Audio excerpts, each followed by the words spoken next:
Hi guys, my name is Emma, and today is day 25 of the 25 Days of Perspective, and we're going to talk about trafficking today. But before we get to that, I just want to say thank you for being on this journey with me. I hope that you got to learn some new information, you got to learn something about yourself and the world that you live in. To keep this journey going, we are going to do 7 days of 7 lessons starting tomorrow on December 26th. Hope you join me over there and that we get to keep this conversation alive and that we get to start off this new year with the change that we want to be and we want to see in this world. So let's get back to trafficking. It is estimated that 20 to 40 million people are trapped in human slavery today, better known as human trafficking. That means that there is more people trapped in slavery today than there has ever been before in human history. Trafficking can also include the buying and selling of other goods such as organs, medicine, gold, pangolins, other animals, and diamonds. In America, a child is stolen into human trafficking every 26 seconds, and this is going to continue to increase at such a high rate due to climate change. The most vulnerable populations are oftentimes refugees. And due to the fact that the climate is changing, people are no longer able to live in the lands that they do. More people are going to be migrating to foreign lands where they will be considered citizens of no land. And due to that, they become more vulnerable to traffickers due to the fact that they have no rights, they have no government to answer to, they have no protection, and they want to give a better life to their family and to themselves, so they will do just about anything and will listen to people who say, hey, I can give you a better life, and many times it happens that those people that promise these better lives traffic them into human slavery. Now, you might be thinking, well, what can I do about this? And before I get to that, I just want to talk a little bit more about what was my introduction into this? What did I learn about this? And when I was in school, I worked on a social justice summit, and I got to learn about the research of a professor that worked on human trafficking and on refugee placement in America. He used optimization engineering to place people from refugee countries into America in areas that they would be successful in, and he was able to use optimization and chain linking technology to look at how traffickers are at the source of trafficked victims, because oftentimes the trafficked victims are the ones that get arrested and put into jail, whereas the traffickers are the ones who often end up going free and there's not enough evidence against them. So he was able to create a system where he was looking at unraveling that chain of command. So it was very powerful to be there and to see all the research that engineering can create and all of the good that it can do in this world. And it really did inspire me, and a great deal of my junior year was spent looking at trafficking scenarios and victims and the laws that govern what is happening in the world. I will list quite a few of those documentaries in the description box below that I encourage you to look at. And I suppose to me that there was an even greater connection to refugee displacement. As I said before in my other video, I'll link it. It was about war, and I talked about how I am also a refugee to this country, and my path as a refugee is very different than a majority of those around the world, and I want to help as much as I can. And I know that I want to spend the rest of my life talking about this, but you might be thinking, well, what if this isn't the career that I want? What can I still do? And there is so much that we can all do, even more than we think, even more than we are aware of. And I want to start off with saying that every single person that is trapped in human slavery is deserving of a life that is free from the oppression that they are forced into.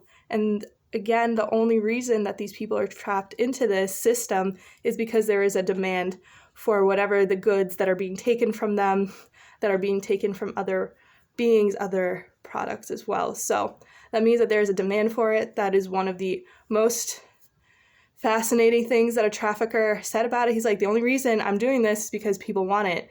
And that directly means that if people didn't want it, that it wouldn't happen. So how does it happen? What products do we buy that contribute to this? Well, as I've been saying, fast fashion has a lot of people trapped in that industry that do not want to be there. They're in the fishing industry, a great deal of people that are forced onto these fishing ships are forced there against their will.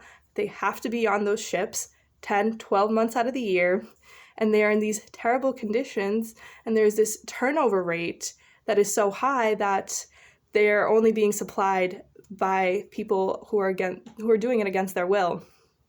So it is happening in animal agriculture as well. A lot of people that work on these animal farms in other parts of the world are not doing so of their own free will, of their own volition. It is also happening here. The people who take on slaughtering animals are usually not people that have many options. They're the ones who are coming into countries as refugees, as this displaced population, and having to take on the worst jobs that are available, which killing an animal every single day for your life, I would say, is a pretty bad job that they have to take. And when we look at other things that we buy, like engagement rings, a lot of the diamonds and the gold associated or silver associated with these rings come from mined areas that are exploiting humans, exploiting children, and there's a great deal of drug trafficking that is associated with mining because that is one of the only ways that they can deal with the job that they have to do every single day. And then that is a big part of it. And then if we look at the plastics and the chemical industry, the people who have to work with the oil that creates these plastics are oftentimes children, people who have no other options but to be in these industries and are oftentimes forced into these industries. So not only are the big things that we do, buy clothes, buy food, buy other luxury accessories, jewelry, buying meat, buying clothes, are all contributing to this, but we can choose to not contribute to them. And is that not the most powerful thing? It's not like we're completely unraveling the world that we understand in our own lives, but it's really just changing the little things. And is it not fascinating that one change, one choice of not eating meat, one choice of not wearing fast fashion can create such a ripple effect in so many different aspects when it comes to human, animal, and environmental exploitation. So there's trafficking now as an additional layer to all of those things that we have control over every single day of our lives. So although it would be amazing for people to reach out to their governments to understand what laws there are about all these different things, and I do encourage you to do that. I will point you to some videos that talk a bit more about what you can do in regards to that. But if we want to do anything, it can start with something as simple as changing what we are saying, what we are choosing to do. And when we become more aware of it and all of the different depths that the exploitation goes to in all these industries, we are becoming more conscious citizens. And is that not the goal? We should all be considered global citizens of this world and fighting to create that amazing reality where people live free from oppression.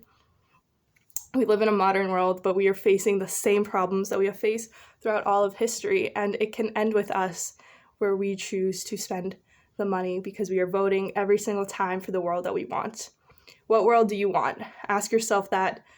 Figure out different ways that you can buy clothes, buy products, buy food, and just change as little as you change, as much as you can. And the changes do not have to change your quality of life. A lot of the times it will increase the quality of your life because we'll have less stuff to worry about, we'll feel better, we'll be able to free up more time if we're not wasting it going shopping and having clutter in our house that we have to clean up, we can go outside and enjoy nature, and we can enjoy the world a bit more the way that we should be, and that will actually make us happy.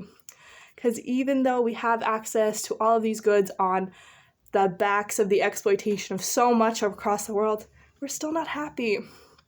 So this will really create that positive world that we want if we just look at the few things that we do every single day and change them. Every action that we do creates a reaction in this world, and the more good that we do, the more good we see. And we see more bad, the more bad that we do, and this bad isn't going and hurting people directly, but indirectly through the choices that we make. So let's live with more intention. Let's live with more acceptance of responsibility that our actions affect so many people, and to accept the power that we have over our choices and the world every single time we decide to do something. So again, thank you for being here on this journey with me. I really hope that you join me with the next 7 days and that we get to start creating that world that we want to see together. Until then, I hope you have an amazing day.